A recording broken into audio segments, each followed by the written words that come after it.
I'd like to welcome you all to Building More Diverse Collections for Younger Readers. Our first guest speakers are Joanna Russell Bliss and Jonathan McMichael from Southern Methodist University. Thank you for joining us today. Thank you very much. Thank you. So yes, we're going to talk a little bit about, we are two academic librarians talking about children's books. So yeah, that is the first presentation you're going to see.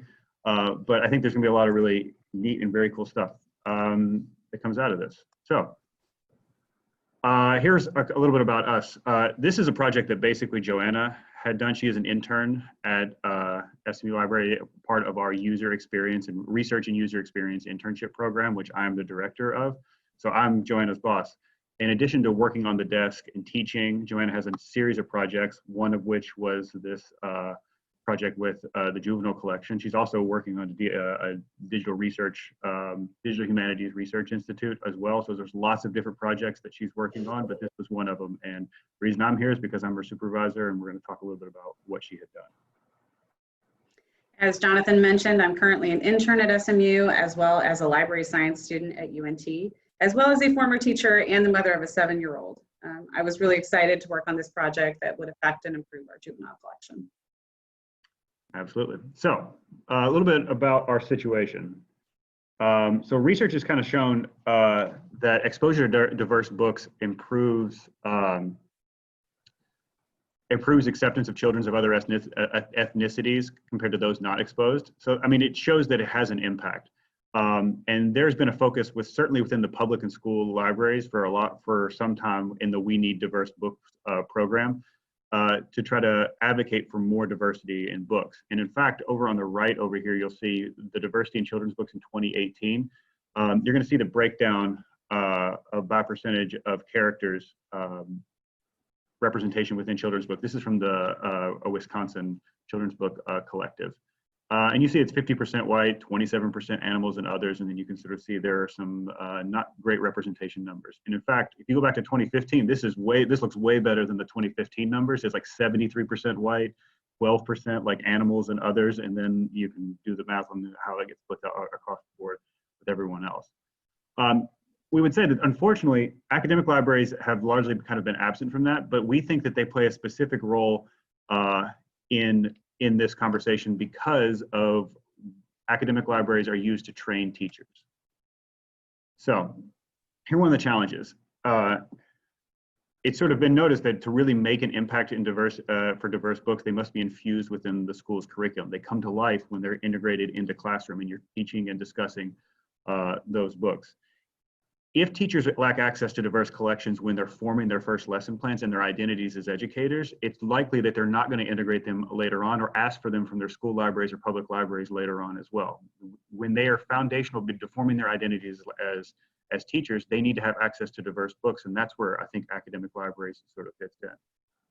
The other really big challenge is that we're hitting a time in which our collection development is becoming much more automated, and subject librarians may lose sort of the connection that they're seeing. That if we code some of these systemic biases into our collection development processes, we might not have a chance to take a step back and make sure that we're addressing some of the diversity and inclusion issues that would be inherent in that.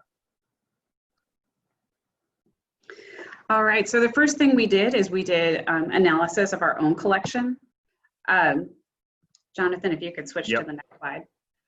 The subject librarians at SMU often turn to Jonathan to ask for help with projects from our group of interns. Evelyn Day, our education librarian, had found that our juvenile collection was lacking books on world religions. And as she reviewed the collection, she broadened the scope of this project to expand and grow the diversity of our juvenile collection. The biggest question, of course, was where to begin. As I joined this project, Evelyn gave me the information on these 2 webinars. She had found the Diverse BookFinder tool while doing some digging for materials for an SMU professor last fall. Both webinars had excellent recommendations. The one on the left is from the founders of Diverse BookFinder. It presents the research behind how they set up the website and their collection analysis tool, which I'll talk about in a second. This research, first discussed in the School Library Journal in 2014 and published in Sociological Forum in 2018, shows how diverse books can affect how children see themselves as well as other children. They discuss how they created the categories used at Diverse BookFinder, which I'll talk about, And in particular, they note they're finding that multiracial groups and books may encourage children to go outside their ethnic groups to befriend children that are not like themselves. The one on the right was offered live in January 2020, but I believe it's still available on demand. It underscored a lot of the same ideas as the one from Aronson et al., like making sure that your collection reflects diversity of experience as well as ethnicity. The one statement that stuck with me from Christensen and Scott was on making sure that you have multiple books on civil rights and other diverse topics. They use the metaphor of a box of crayons as they discuss selecting books that cover a range of topics. Are you the box of 8 crayons or 64 crayons? You need to ensure that you are seeking out multiple perspectives and stories. By far, what makes the Diverse BookFinder website stand out is their collection analysis tool developed by these women. It allows librarians to evaluate their collection for diversity. It gives them a starting point. Evelyn and I worked with our tech services team to request a report of ISBNs and titles from our juvenile collection. The screen grab you see here is an image of our CSV. As you can see, it's not a detailed report, just a list of titles and ISBNs. And just note, if multiple people from your institution are working with this website, they request that you share a single logon account. So Evelyn and I coordinated that together. When you upload the spreadsheet to the website, it compares your ISBNs to what they have documented in their system. The collection includes thousands of children's picture books featuring Black and Indigenous people and people of color. This slide shows the page where you upload the spreadsheet to the collection analysis tool. You can see in the links on the left from the screen grab that the tool has a simple interface. This report page includes the directions on how to build the spreadsheet, and their FAQ page covers most of the problems users have when trying to upload reports for analysis. Our biggest challenge was making sure that we had a complete report from our inventory, because the simple fact was that many of our books don't even have ISBNs, which were used to match with books in the Diverse BookFinder collection. The other thing you can kind of see on here, even with the Q&A here, is that this is really set up for public and school libraries. Academic libraries are kind of an exception, and we're modifying kind of what the tool does to make sure that it works for an academic library collection as well. Once the spreadsheet has been uploaded, the site immediately creates a report that is saved to your account with a PDF version that can be downloaded. The report gives users several analyses that are helpful when reviewing a collection and preparing to expand it. This first graph in the report shows how different groups are represented as broken down into these categories. It's a good reminder that we need to make sure we are representing various communities of color as well as multiracial groups. This second graph here represents both the ethnic breakdown on the previous slide and a new group of categories. What kinds of stories are being told in these books? Are they celebrating each of these cultures, or are they only telling stories of oppression? The website has a full explanation of each of these categories, which is included in the reports. For example, any child books feature narratives in which race, ethnicity, tribal affiliation, culture, immigration, and/or religious, sacred, or origin stories are not central to the story. Beautiful Life books, on the other hand, are stories in which those categories are central to the story. The goal is to have a variety of topics and ethnicities reflected in your juvenile collection that are about the entire spectrum of the human experience. Yeah, which is to say that The Beautiful Life is not necessarily better than incidental. The idea is that characters should be taking on all types of roles within all types of books. The CAT report also generates this table, which is the data behind the graph in the previous slide. This really helped us see the weakest points in our collection and what needed the most titles.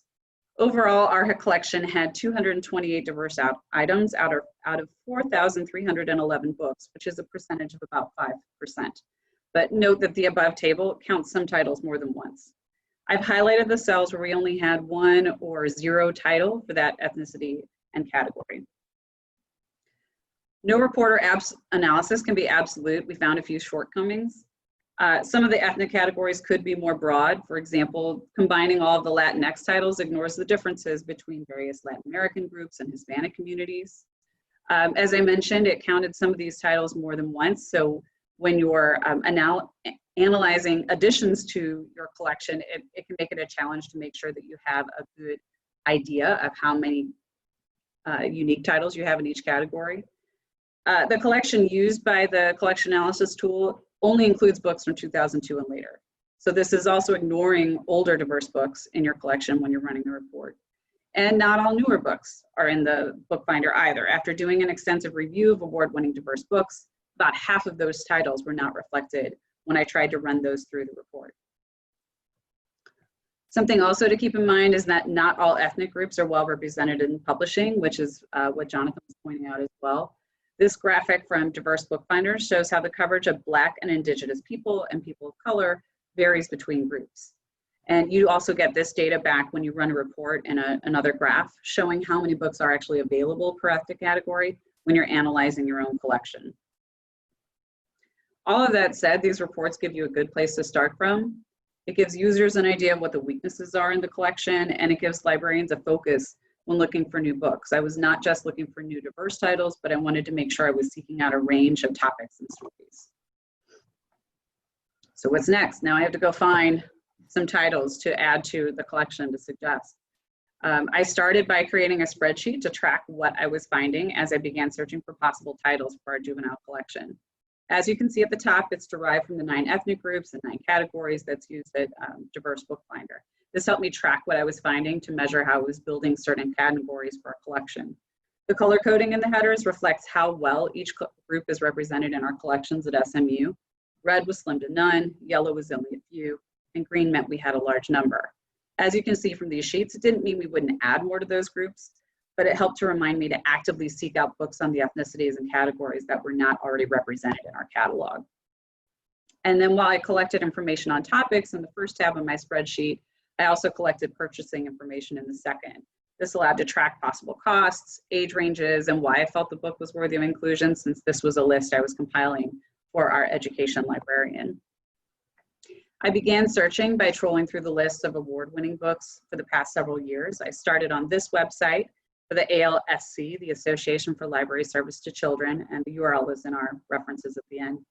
Some of the awards were more familiar, like Caldecott and Carnegie, some less so. I read through descriptions, searched to see what we already had in our catalog, and started adding titles to my spreadsheet. At first, I added my suggested titles to the spreadsheet of what we had in our catalog and ran that through the collection analysis tool at Diverse BookFinder. And this is when I learned that their collection, it isn't exhaustive. About half of those were not in their collection. So I created my own tables and graphs to track how many books were added for each ethnicity and category. This is the data on the 46 new titles. Each ethnicity and category was represented in these titles, but there were still gaps in representation, particularly when I added this data to our existing collection data. This showed me what to seek out next. And it also shows that even if you're buying award-winning books and seeking out diverse titles and topics, you may still have holes in your collection. While the data said we'd improved our diverse titles to be 6% of the collection, an improvement of 1%, I still wanted to see what I could find to fill some of these gaps, knowing what Jonathan pointed out. I may not find books for every hole, but I'm trying to make sure that there are fewer holes in the collection. So another helpful feature at Diverse BookFinder is their Search the Collection feature. This allows users to filter their collection for specific categories, and I wanted to give you an idea of what that looks like. So if Jonathan can let me share my screen. Yeah, I'm stopping.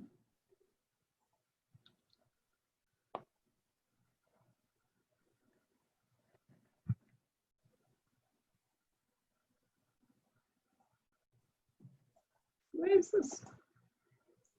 Sorry, I'm trying to find my.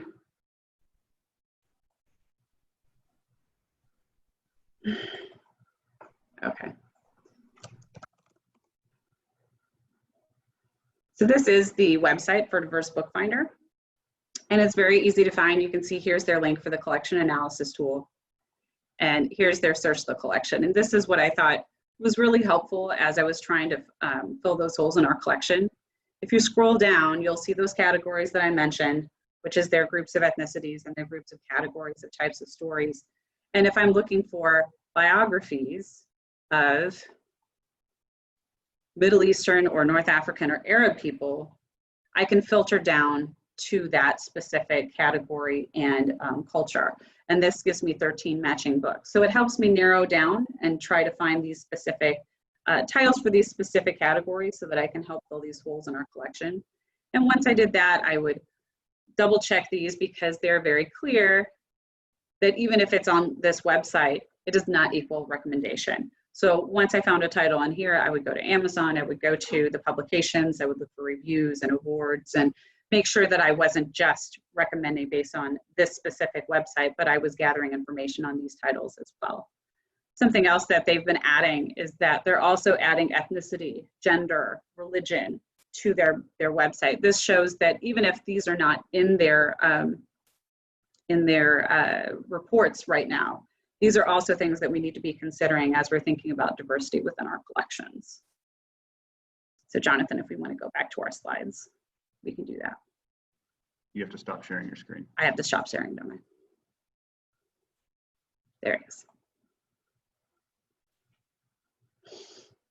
I still have it. There we go. Okay, cool. And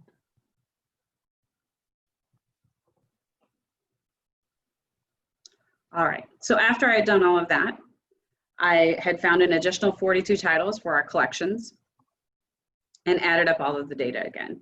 While I didn't find books to recommend in every category, our holes are not nearly as gaping as before. Here's a comparison of where we started as compared to where we will be once we have added these suggested titles to our collection. Is it perfectly diverse? Or to use the metaphor from Christensen and Scott, are we the box of 64 crayons?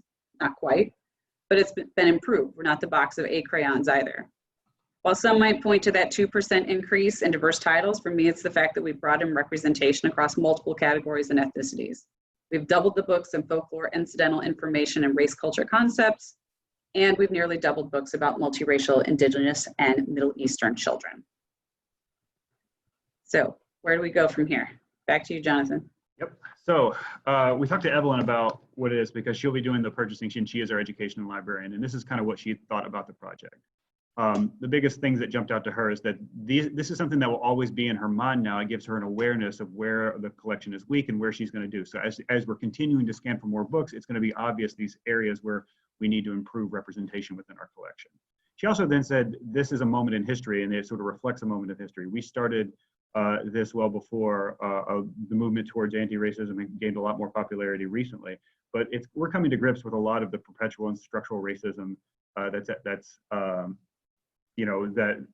we're sort of seeing across society, and it has affected our collection. So one of the things that we're sort of looking at within here is that this is an ongoing process, and that we're thinking about it within a juvenile collection, but perhaps you should think about it across lots of different types of collections within your library. You might think of ways in which what effects do your collections have on the communities in perpetuating systemic bias through your systemic bias in your collections. And you might think about, where does systemic bias live within your collection? All that being said, this is tremendous work by Joanna. You've seen how dedicated she's done, how she's done, but, and this is not, what I'm about to say next is no indictment on the quality of her work, but this problem is massive, and spreadsheets are not going to solve diversity issues. And so what I want to sort of say is, this is not a solution. We're not advertising this as sort of creating a solution for diversity issues within our collections. It begs the question, why are there diversity issues within our collections? Why are some of these groups and some of these roles underrepresented within our collections? And I think it speaks to the lack of diversity in our collection is evidence of larger systemic biases. There are basically 3 systemic biases that I think are leading to some of the lack of diversity. We talked about one of them, the lack of diversity in children's book industry. About 80% of the authors, illustrators, marketing executives, and others are white in the children's book industry. And there's a really great article in our references by Mother Jones that talks about people, minorities and minoritized people, their experiences with being authors, feeling the pressure to try to get it right because they may be the only one. That's an issue. We need to give lots of people lots of opportunity to share their perspective, and we need to create a demand for that. Second is inequity in higher education. We work at SMU. Go Google Black at SMU. We've got some issues that we need to work through within inequity in higher education. And our collection has reflected potentially some of the inequities that are represented within our communities and what's represented within our population. And so that has perpetuated some of those things. Lastly, whiteness and librarianship. We're not going to solve our collection problems unless we solve some of the issues with whiteness in the professional librarianship. It is not lost on me that we are 2 white librarians talking about diversity, but we have to start somewhere. And Joanna's role here is to sort of make incremental progress. But all of these things lead us to be working against the grain towards diversity. We need to sort of embrace ideas of equity, and it's an important part. In the same way that you're seeing characters not take on certain roles within stories from different backgrounds. We're seeing people not take on certain roles within libraries from different backgrounds. As you move your way up to administrative stuff, you're not seeing people who are non-white in those positions, and that's an issue. And that's something we're going to have to address. Once we address our representation within our profession, then we are going to see probably a lot more diversity within our collections. Lastly, tools can make the problem more visible, but the real solutions come when we address the root causes of inequity. With that, I'm happy to take questions. We're happy to take questions if we have time.